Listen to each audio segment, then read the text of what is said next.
அண்மை செய்தியை பார்க்கிறோம். சென்னை துறைமுகத்திலிருந்து கப்பலை இலங்கைக்கு அனுப்பி வைக்கிறார் முதல்வர் மு.க.ஸ்டாலின். அண்மை செய்தியாக பார்க்கிறோம். டிட்வா புயலால் பாதிக்கப்பட்ட இலங்கை மக்களுக்கு நிவாரணப் பொருட்களை இலங்கைக்கு முதல்வர் மு.க.ஸ்டாலின் அனுப்பி வைக்கிறார். அந்த காட்சிகளையும் நாம் திரையில் பார்க்கிறோம்.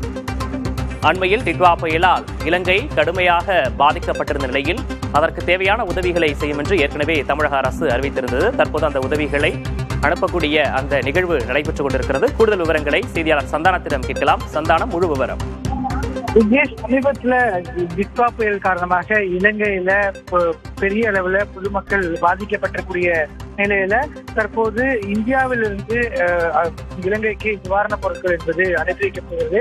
அந்த வகையில தற்போது தமிழக அரசு சார்பாக தமிழகத்திலிருந்து தற்போது நிவாரணப் பொருட்கள் முதல் கட்டமாக அனுப்பி வைக்கக்கூடிய இந்த நிகழ்ச்சியில தமிழக முதலமைச்சர் மு.க.ஸ்டாலின் கலந்து கொண்டு இலங்கைக்கு நிவாரணப் பொருட்களை அனுப்பி வைக்கிறார்.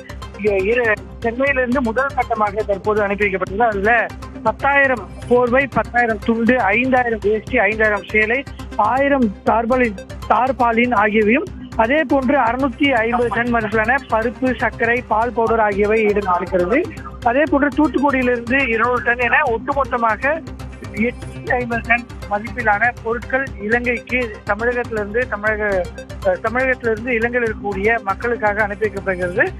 சென்னையிலிருந்து தற்போது இன்னும் சற்று நேரத்தில் போர்க்கப்பல் மூலமாக இந்த அனுப்பி வைக்கக்கூடிய பணியில முதலமைச்சர் மு.க.ஸ்டாலின் கலந்து கொண்டு இந்த நிகழ்ச்சியில தற்போது இந்த கப்பலை தொடங்கி வைக்கிறார். விக்னேஷ். சந்தானம், முதற்கட்டமாக டிட்வா புயலால் பாதிக்கப்பட்ட இலங்கைக்கு அத்தியாவசிய பொருட்களை அனுப்பி வைத்து ஏற்பாடுகள் நடந்திருக்கிறது. இரண்டாம் கட்டமாக அடுத்தடுத்து உதவிகள் செய்வதற்கும் முன்னெடுப்புகள் எடுக்கப்பட்டிருக்கா?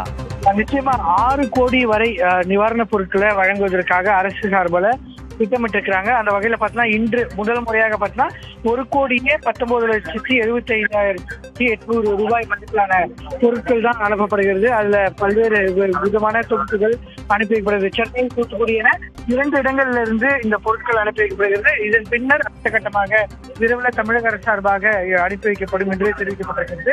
ஒட்டுமொத்தமாக 6 கோடி ரூபாய் மதிப்பிலான பொருட்கள் தமிழகத்திலிருந்து இலங்கைக்கு அனுப்பி வைக்க திட்டமிட்டிருக்கிறாங்க. கூடுதல் விவரங்களுக்கு நன்றி சந்தானம்.